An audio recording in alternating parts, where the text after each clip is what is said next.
Lukey. Great show for you today, all about whole brain functioning mapping. All comes about as a result of me just considering, where people feel good, it seems to me they're more in the whole brain, and when they're not, it seems to me like maybe it's sort of something is not functional like proper per se. And could you look into the brain? That was something very interesting. So at the time, single positron electron tomographic type of work was being done. A bit of math goes into all of that as you consider, but you're ending up with only just something which is frozen and just. But in this circumstance, you started to be able to see sort of blood flowing while somebody was thinking, and so you could see sort of areas of the brain and this sort of thing. And for me, it was just like, oh no, I need to just look at the outside, examine everything on the outside that's going on, and also the speech and everything, and be able to determine the brain structure inside. And so that's what Jubb's instrument is about. All right. So this is developed in the 80s and 90s. I see at the time learned helplessness type of research that was done in Montreal and other places a bit. And so through the 80s and 90s, it was for me and Annie to help working in this area, researching and developing this whole brain functioning instrument, which took us 19 years to develop, put a lot of time into it. So, yeah. So whole brain functioning be seen more like, and right hemisphere specialization is more in the mediation of aversion, and left hemisphere is more involved in the mediation of pleasure. Okay. And so basically there's really not much any left-right reversals or anything like this. And so the septal region is a region behind the back of your nose, sort of really in there, go through the temporal region of your brain into the center, and you're going to come to the septal region that's connecting the mid part of your brain to the frontal cortex. Okay. And the frontal cortex connecting more to the whole brain through the left hemisphere. Okay. So the septal region of the brain is the mediator of pleasure, and it engages ever more sort of left hemisphere modulation relative, and aversion ever cause more left-sided movement, controlling more the right hemisphere. So these are sorts of things that could be looked at, so simple and easy to be determined, you see. So I looked at robust states of aversion and pleasure to be able to determine these things, and the sideness of body movement and this sort of thing that was going on at the time. So pleasure system neurologically inhibits the aversive system, you see, and they don't really exist together. You can't be feeling really good and miffed at the same time. No. So you're really including muscle group and things, and pleasure engages more the extensor muscles, which hold you up against the Earth's gravitational field, and the flexor muscles all pull you in. Okay. So aversion really neurologically is connected ever more to a mode where your flexor muscles are, which shorten your limbs. Okay. And the pleasure system neurologically really is inhibiting that otherwise. And so, you're not having a pleasure condition going on whilst you've got an aversive. It's not possible. Whilst you've got a pleasure system going on, you've inhibited the aversion system. Okay. That's the reason why, get people to feel good and they're going to make better decisions for us. If people don't feel too good, like what? They're going to make good decisions for us? No, absolutely not. And you're going to go somewhere, then get an agreement and go with the idea that you're going to get an agreement. Okay, so you listen to what the other people say so you can repeat what they're saying. All right. So this is a new mindset. Maybe people should look into Jubb, Little Red Book, volume 1, 2, and 3. So the brain's wiring really, it weighs aversion a little bit more than it does pleasure. So the variable really is about 3 times more a weight in the bank, you see, negative, where aversion is. And positive, God help us, it's only kind of got the value of 1. Uh-oh. Yeah, that's right. Okay. So where the weight is, you see, but it's a positive 1 versus negative 3. So you've got to have maybe 5 positive states that you chain together to get a good resource state large enough, and you can collapse the stuck state into that. Okay.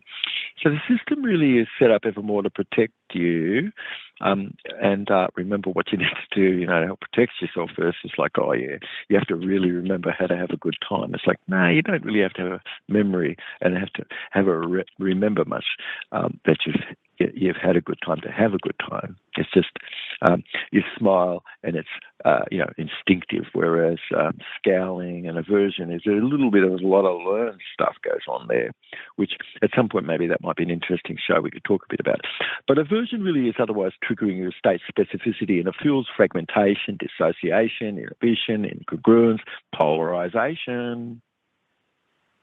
What doesn't fit? What's obscure? Yeah, because it stays specific with anxiety. And what do you got there after that? Social withdrawal? Is that social? No, none of that is social whatsoever. You see? So somebody's really trying to be social, but they're not. All the words are coming out from the adversive componentry instead.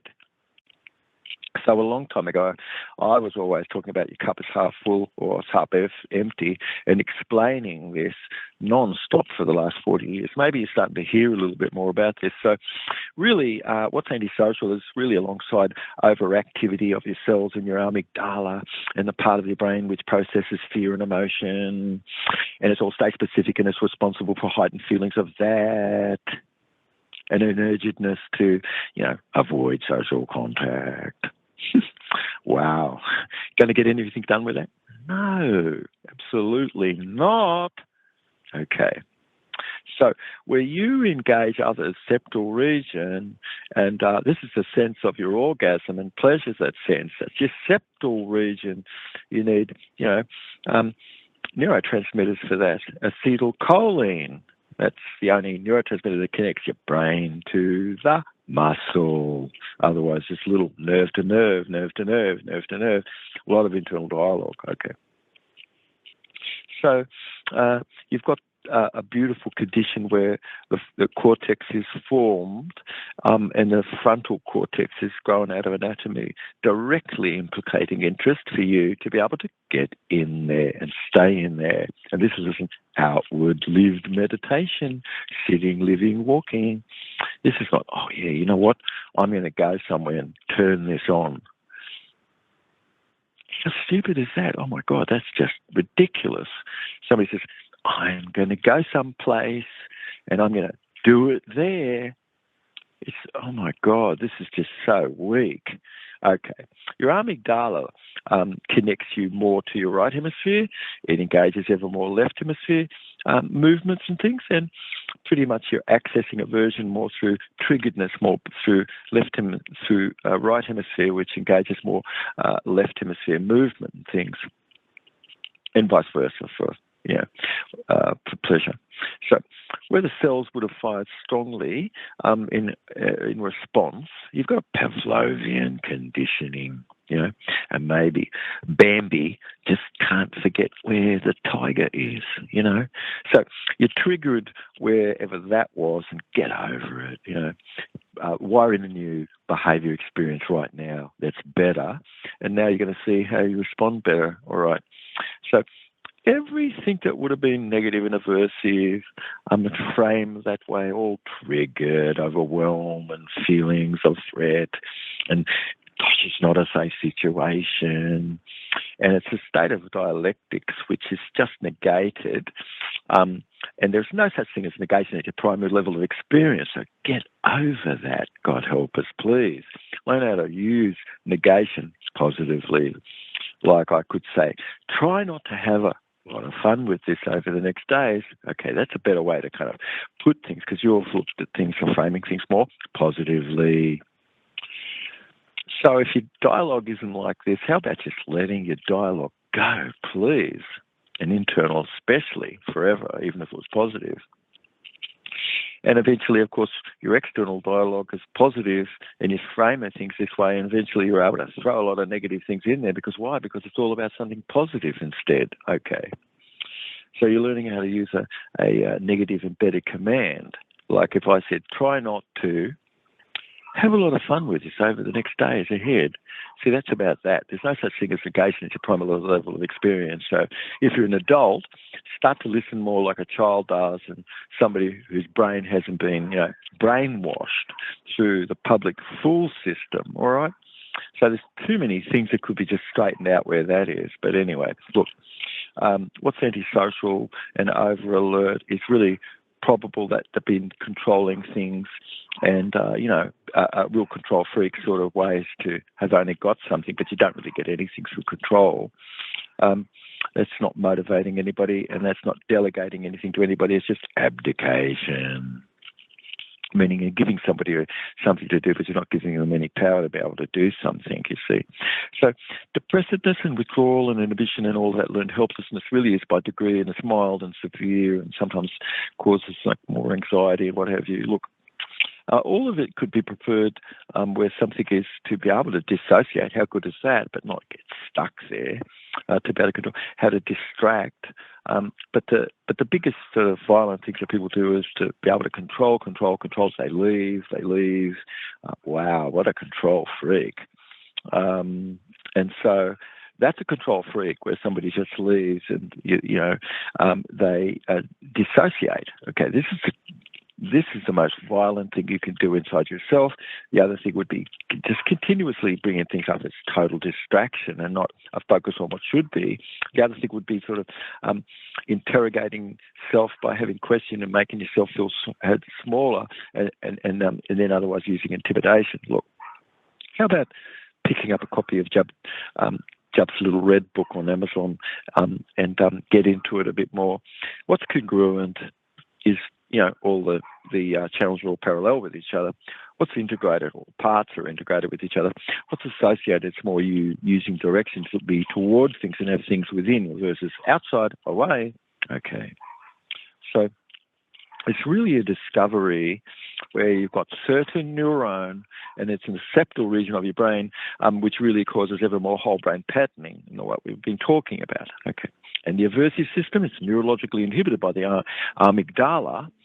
The aversive system neurologically inhibits the frontal cortex and septal region, this is the amygdala, active, which is close to the brainstem, more or less. And so otherwise that inner dialogue and whatever the average is of negation in your speech and things, you can pretty much determine whether and the degree to which you've got opiates or you've got just a lot of cortisol.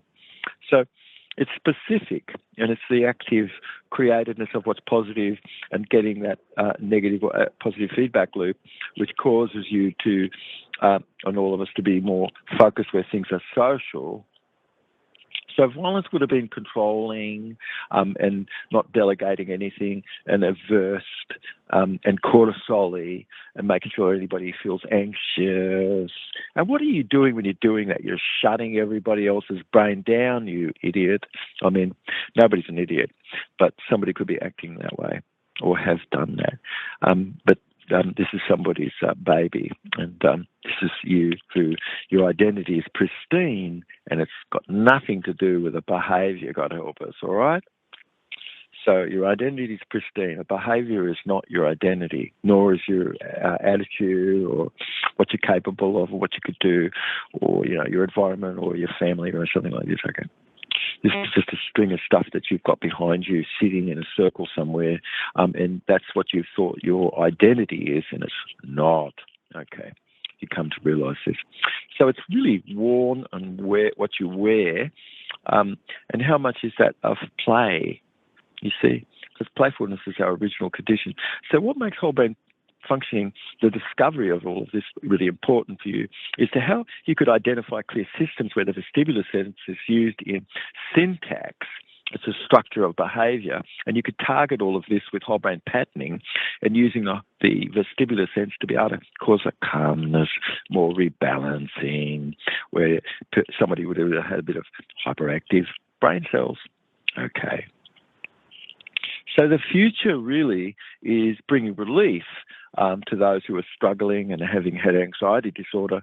And the root of all of it is instead, how about you stop just treating the symptom, but you really go after the whole thing itself, and you're getting more self-rejuvenation as a result.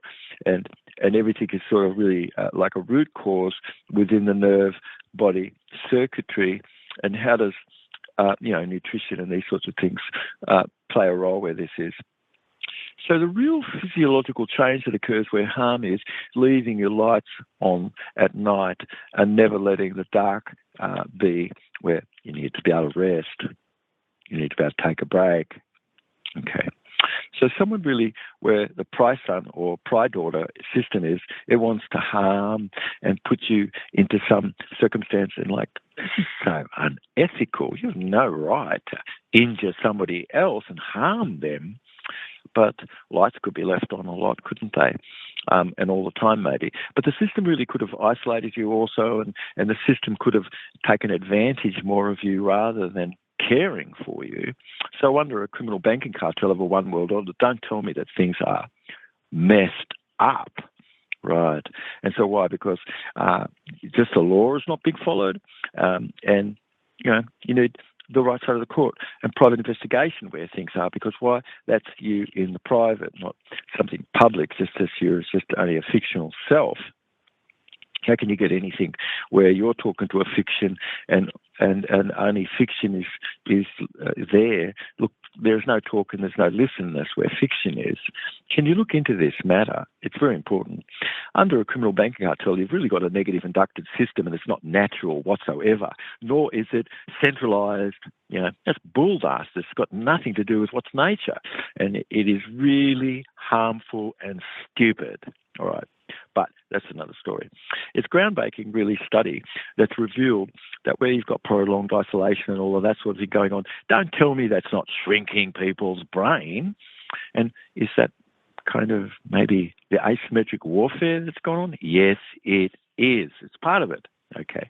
So don't tell me that that's not a part of the, asymmetric warfare that's going on. And don't tell me the media and all of that sort of thing, monopolised, isn't part of it all. Okay, so it's highly understandable, no question about it, all right? You can experience long-term isolation where that wasn't deep loneliness and minimal sort of social interaction, yet non-stop, dialogue. Wow, how bad is that? Aversion, and it's just triggering everything that's just all connected to aversion. So you've got to, be good at reframing things and put a meaningfulness around things. Otherwise, it's certain that the reduction of your cognitive condition and task that you would have displayed and the support for that. And what is this actual? Is this going to be more reflexive to you? You can feel grey matter, volume increasing? Or no, it decreased. Okay. So when somebody's feeling controlled, there's a loss of, what might be a bit normal. So you've got a lot of Karens and Kens, and it's a sense of self and loss of grey matter, not thinking about things in the right way. So especially where the septal region is, you've got to get in there and keep that, because you need to be whole brain functioned, all right? You don't want to have your aversive system all hypertrophied out, like muscled up or something. That's going to be not right. So it's particular where something is responsible, where aversive memory would have been connected to what's polarised. And how are you going to make proper decision-making where that is? You've got negative emotional regulation, and it's just dating, and it's just very specific, to aversion. And it's ruminating, going over the same stuff and not exiting. Okay. So the discovery really highlighting for you is how isolation is really not just emotional, harmful. It really is a measurable effect on your brain structure, okay? So reduced of grey matter could have impacted cognitive function for sure. It increases the risk of mental health and disorder and accelerates age-related sort of decline and this sort of thing. Look, scientists stress that a social connection is, okay, good, it's a critical factor. Remember this. It's maintaining your healthy brain throughout your life. Why would you want to not have rapport with people, please? You're going to think you're going to get something done if you don't have any rapport? No, you're not. Your power and your personal power is your capacity to social influence others and get things done for you. Yes, okay. So that's a healthy brain through life. So research really into whole brain functioning in the instrument that was developed, I've used ever since, whole brain patterning, and taught this. You're welcoming and you've really got social activity. You've got a deep, active, maintained friendship and your mates. And it's a group family dynamic participating more where community is. And you don't think that actually you being the lead whore there is not somebody who's giving people a bit more serotonin. Yes, good leadership always causes people to have more serotonin days afterward. All right. So whole brain functioning and limited mind function could really be measured. It's got a quanta, okay. It's an interaction that's helping reset and reframe and what's last more, what's resourceful, what could protect you and your brain volume and your cognitive functioning, you see. So modern lifestyle put by resistance all under negative economic induction. And did you and I develop that system? No, we didn't. Why would we? No one would. Just a selfish condition that's arisen so bad, and it's not of any equalness whatsoever. Maybe you need to look into this a little bit more, where the work is at jubbdavid.com. But anyway, look, the lifestyle and the resistance associated where you've got asymmetric warfare, we've just been talking about, and the use of all this resistance transfer to be able to cause people to be swayed one way or another or something. This is really not journalism whatsoever, okay? It's the opposite. And what do you think you're going to get where monopoly is? Most people are just shying away from all the monopoly. It's just bad. So it's this digital communication and social distancing. Yeah. Well, okay. Isolated and abandoned, living alone. Is that what people do in Sweden? Is it the country where people are the loneliest? And did they make themselves that way? No. This is really social engineering. Neurological consequence of the isolatedness where you've got to go into a crèche when you're 3. And how long have you hadn't had a father? At least 6 generations. How long have you hadn't had a mother? At least 5 generations. And a lot of other nations are catching up to that. But that's not anything we would do. Social engineering is evil, all right? So, fascism is when you're mixing up the dead and the living together, all right? Got to learn about that. What do you have a political system where the living is with the living, and that is it. This is ecclesiastical, all right? It's spiritual, okay, whereas something else really isn't. Look, it's a real raised awareness where your nerve health risk no longer has to be of some prolonged light without any dark, and isolatedness and encouraging and incorporated of harmfulness. It's not ethical. It's a true lack of imprinted social engagedness and any daily routine which is healthy.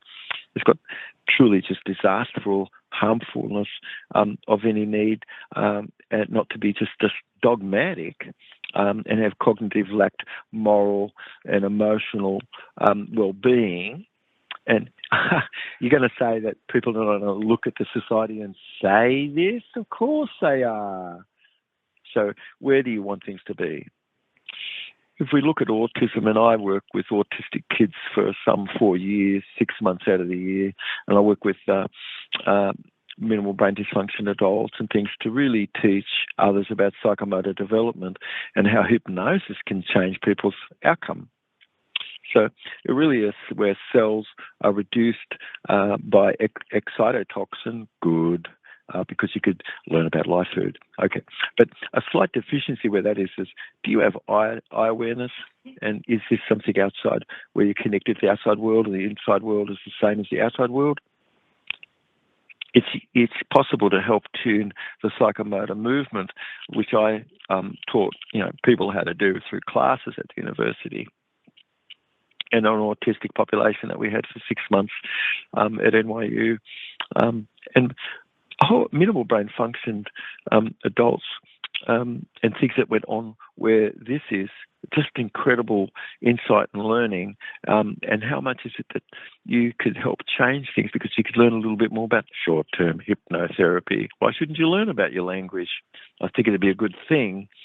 So I really saw how psychomotor movement would, and I really helped run classes at the university there teaching doctoral students and that are studying psychomotor development, and the import of really what's inducted where your state is, and what's being said, what's the non-verbals, and so you're a single condition that's definite. It's like, that's a bit of a condition, isn't it? Thinking that something is a cause of something else when it's not. Why? Because things are most multiple caused, not singularly caused. So there's too many confounding variables that you would have had to rule out to have said certain things that just kind of sometimes is said.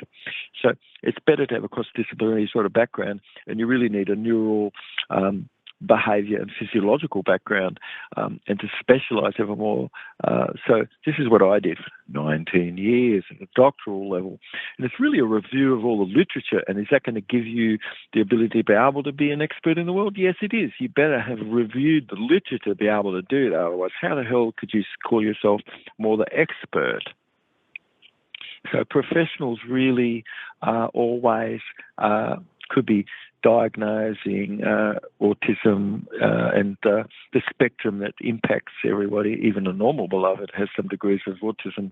And so there's degrees of the unique immune challenge which somebody could have, not being so aware like they could be, and the gut challenge that goes on where that's unattended relative, and cognitive and psychological social challenges that's unique, and what's expression where autism is.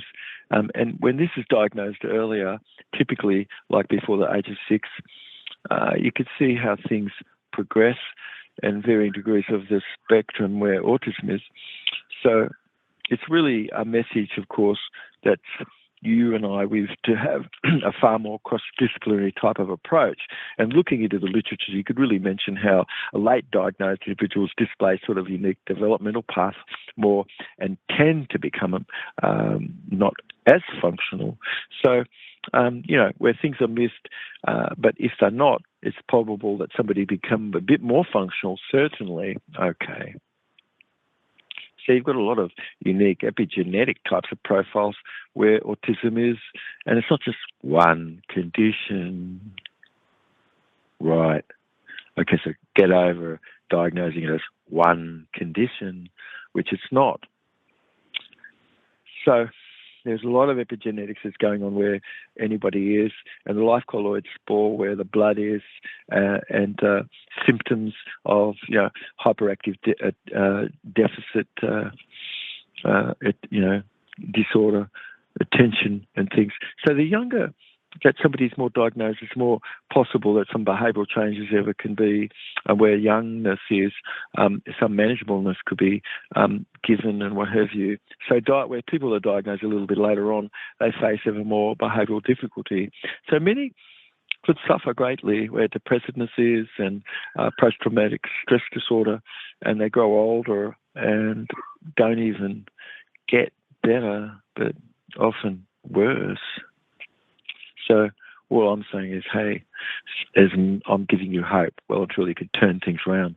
So the stress of autism really comes, and just a couple of expressiveness instead of a very broad epigenetic variety where a symptom is. You could look and see what the sleep patterns are, how much light is, bright blue, white, bright light, how much dark, where the screens are. These sorts of things was all sort of variables which could found someone's ability to be able to see and this sort of thing. So groupthink, that's a factor. And what access is there where this is. Somebody could have felt inhibited or dissociated and had psychological mutism. So a missing referential index and have gender or a stigma, going on where poverty or low IQ is, of course, like a lot of superstition is otherwise, and lacked certain of any, logic. And so everybody would know, of course, that compassionate communication is going to be far more effective than an antipsychotic. Okay. So it's an economic discrimination, of course, where ethnicity is diagnosed, and you're making autism ever more complex because you're understanding that unique variables where high processed food has been. Did you include that? Why not? What about no enzymes? What's that going to do? Look, this is part of somebody's condition. It's personalised more, that you could have good support where someone has an autistic spectrum. You've got more cross-disciplinary background, you're going to have better success. Okay. So in a world where, this is like the whole population of the world, I think America has 4%, I think, of the whole population, right? And about 22% of all those in Pricean in the world. Okay. So fluorescent lights and these sorts of things are bad by themselves, but left on 24/7, it doesn't have a dark cycle. And you get severe calcium deficiencies in animals and plant, all require periods of dark to have proper regulation of calcium. Otherwise, where's the movement of that and absorption? So lacked insight where the use of artificial light is like multiple variables just looking at things, it really is gaining a greater totality for you and impacting not just your eyes and sight, of course, the consequence of that. Yeah, non-stop disrupting equilibrium, it would have been a cruel punishment, included sort of lacked awareness, impacting and stunting growth and the condition like a plant or an animal. Or you open up an apple and let it be, and it's just going brown. Okay. And the blossom, you've got also end rot. And you're looking at all of that where you've just turned all the lights on and left them on. That's really so bad. It's just off the chart. So, look, most are suffering a little, and it's lacked intuitiveness, managing what you're eating, an immune cell that would have got stressed and the pathways that would have been needed, where Jubb cell rejuvenation gets you to start addressing all of the stressed T cells expression. So you've got a prototoxic stress response instead, a TEX-PSR response, where T cells are exhausted. So you're going to tell me that cortisol didn't do that? You're going to tell me that, like, what a life would be, which you hadn't any idea, that you could frame things with agreement. Good. You could frame things with, that's one way, that's one response you could say. Now a second response, you could frame things with agreement with a condition. That's the second response, okay. And the third response is polarization. Wow. And you're not going to get too much with that third response, all right? So get over it. Start using far more first two to get everything done more neurologically. So today, something's more new identified here, and your cellular stress pathways, which would have caused your T cells to become exhausted and ineffective, fighting neoplasm and those sorts of things, would have been unlike normal cell activity, but a normal cell stress response instead. So you don't think that whole brain functioning is targeting this TEX-PSR system that causes the relaxedness of the burden that your immune cells could have felt? What about this network and the feedback otherwise? Are you looking at accelerated protein synthesis, leading to a toxic buildup of misfolded protein, which goes on where you don't really have proper T cells? And activity. How come you haven't looked at the blood living to see this? Now, I'm going to just say that if you haven't, it's not scientific. Better listen to somebody who has seen the blood. Okay. So discovering all of this, really a new explanation of immunotherapy, which has failed, mostly, because this is suggesting a new way to go about things that improves a condition and clears up neoplasm, okay?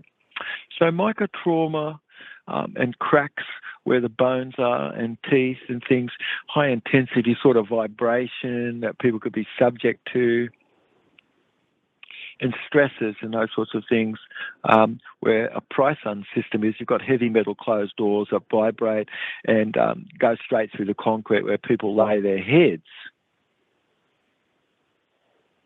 And the closed doors behind the wall are heavy and take a while to open and close, but when they close, they grate so bad and slam. So if that's just inches away from your head, is that going to just, make highly intense microtrauma cracks in all of your teeth and everything? Yes, it does. You're going to leave the lights on all the time, non-stop, and that's not going to have harmed everybody? God help us, who's making money from that? Stop. So if you know that your recreation and playfulness is really your original condition, and where sound is, you have to have laid your head.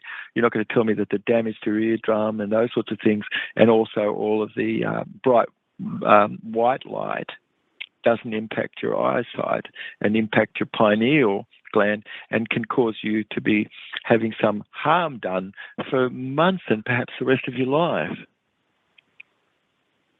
So it's number one and number two where cells are, where those Price-ons are, and what's behind all of the closed adjacent sort of walls and things, where you lay your head to rest, and the ton of the heavy metal grate that slides and shuts slam, and the heavy vibration of all that metal door that's grating and slamming, and the frequency of that every half hour, how are you going to deal with that? This is a torture, and you've got no rest from it. And every 30 minutes that's going to be going on where somebody is. That's a force multiplier. And where's your deep sleep disturbance? Where's your pineal gland? Is that going to be having to be reset? What's imagined that's caused serious calcium disruption?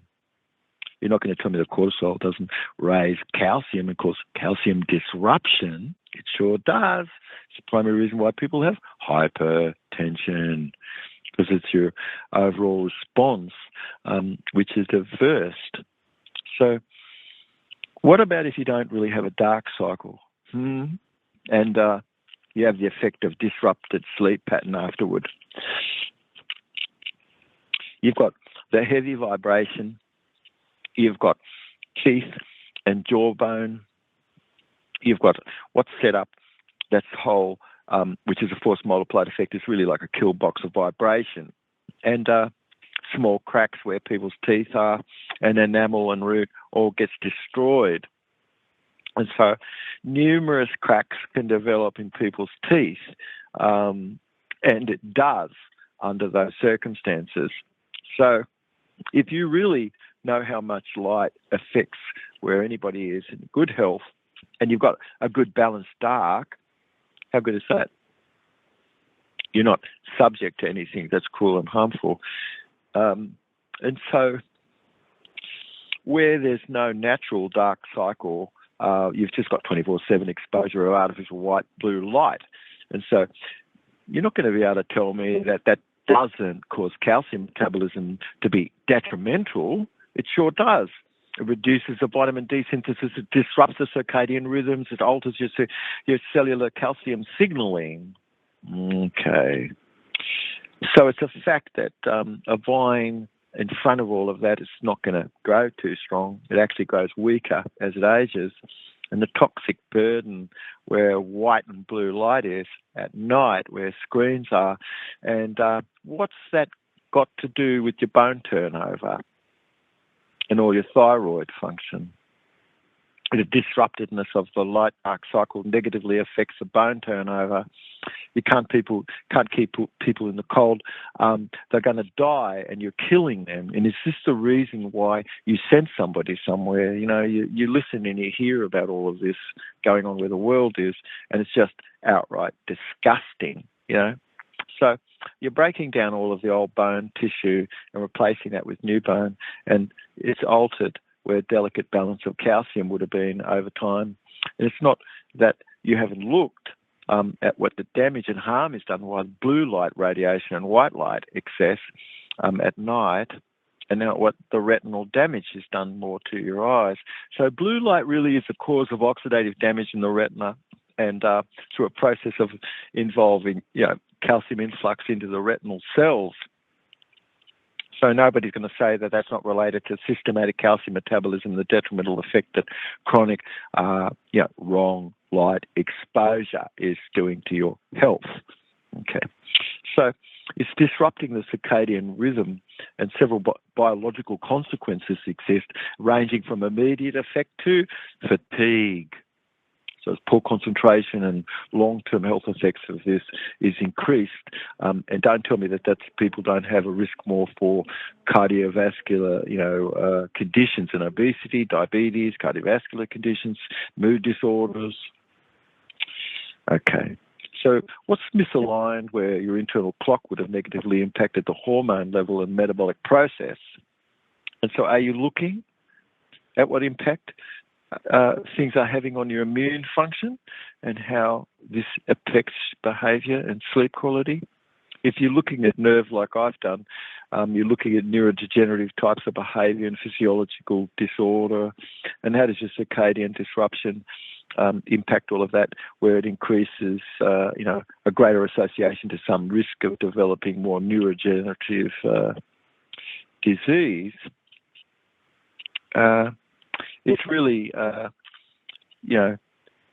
Jubb cell rejuvenation, we've really put this together to clear away most of the health challenges, including dementia, of course, Parkinson's, Alzheimer's. It's Jubb cell rejuvenation is cleaning your blood. And how good is that to be successful? What, you think you're going to just get a pill off the shelf? Who said that? This is just really off the chart, okay? You've got to clear away all the toxic plaque and mucus and clear away all the, debris and things, the extracellular debris that's in the pancreas and the arteries. It's beginning. Why not start? Do a 42-day cleanse. Start. You're going to have, cleansing within the hours that you begin. And it's a promising approach ever more for you, healing up and clearing away any disease. So what I'm saying really is, hey, look, I've got 53,000 hours of research behind this, and product that's sixth-generation nutraceutical that's designed nanoparticle that is designed to repair, like ubiquitin molecules, resveratrol, enzymatically active. And so what repairs going on where the brain's natural waste clearing system is, you can be applying N-acetyl neurominic acid, which is life hydrate, and learning a little bit more about vitamin L. But specifically, if you're targeting the blood-brain barrier, don't tell me that you don't have to have material that's going to pass through that protective layer to be able to get up into the brain. Otherwise, that's usually just blocking what is going on. So nutrient, which is life food, of course, and resting, from toxin. Oh, okay. How good is that? You're entering more a proper brain function, and you've got to see that all that waste would have been trapped where amyloid sort of beta plaque would have been, that's linked to more Alzheimer's. And how about just getting into some lemon and honey? It's just alone. Forget all this other stuff. It's remarkable. And on a 42-day cleanse protocol, don't tell me that your memory and your learning ability returns not to be normal. An improvement really is seen, of course, which lasts. And, other podcasts, you could learn a little bit about this. And the research is done to show such. And even after 6 months, somebody's got a much greater quality of life index. So instead of trying to force toxic compound, trying to get that through the blood-brain barrier, right. This researcher, what I've done is to treat that barrier itself and challenge things where this is, and you do by raising albumin.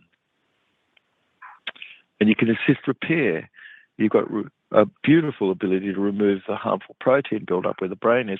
So a product that's micronized down to essential amino acid, and it's the three ones that we talk about, phenylalanine, tryptophan, and tyrosine, okay, because they're the ones that actually can transport mineral. Do you know how minerals transported? No. I haven't heard too many people that actually investigated that, so that's not good, is it? So that's part of the reason why you have a lot of rock, salt, dead salt. Ooh, that's probably the worst.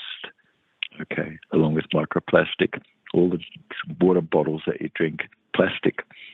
So nanoparticle magneton charged south positive, north negative, and neutral, condensed and timely, sort of enacted conduction, where you've got a scene targeted specific protein. And so you've got proteins like this LRP1 and proteins which get cleared away where waste is away, so your nerve could function. So otherwise, what would you have, of course, otherwise? In this circumstance, you've got Jubb cell rejuvenation product, and it's really designed to help fix this traffic system more, and a treatment to jumpstart the brain's ability more to clean itself. So scientists really could be describing more the process of the chain reactedness, which once the barrier starts to work again, the whole system starts to get back into balance. Okay. So allowing harmful molecule to be cleared away, more research, of course, into this topic, which I'm just bringing this up, can confirm ever more how incredible this Jubb cell rejuvenation and whole brain functioning is, and its effectiveness helping people live a better life. So it's just that you've got a podcast that we talked a little bit about this fibroblast, which are immune cells, and it has a growth factor 21, FGF21. It's a hormone that plays a key role in regulating metabolism and energy balance and glucose homeostasis. Are you going to have this as you feel good? Yes, you do. You're going to have this as you feel bad? No, not really. It's reduced. Okay. So where you have induced fasting, you have protein restriction. It's not starvation, but it triggers a hormone that promotes energy expenditure and creates a better nutrient balance, you see. And so this is this FGF21, this fibroblast growth factor 21. It's a hormone. It plays a key role. You trigger this where you are, doing life food nutritional fasting, all right? And so your TSR, that's the response that your T cells have when they're exhausted, and that's the system that's existed. Why shouldn't that be treated? And as it's treated now, your immune cells are going to start to have a proper response, you see. So I think that it's sort of wrapping things up a bit, I reckon, Lukey. You've got the whole brain functioning research that we did at NYU during the 80s and 90s, Annie and I. It was quite some discoveredness, and the connections of your frontal cortex to executive guidance. We've talked about your amygdala, where that would have been firing. It's really mediated a little bit more by your right hemisphere. That's connected more to internal milieu and a bit alarmy. It's very alarmy salami. Could you just look at actually how you are, where others are? And is it that they consider that you're calm, or are you very alarmy salami, you see? And got a lot of negative words to say, negated and polarized, over alert, and all of the violence control stuff, you see. So let's get over all of that. Let's get more into whole brain functioning. This is where you have pleasure, where your shoulders are really nice and relaxed, where you've got a better upright sort of spine and things. any more active where life is. Anyway, a great show that we've had here today, Lukey. I hope everybody's really having a wonderful day as you're listening to this. I'm really looking forward for us to catch up and to each other in the next show. Love you, mate.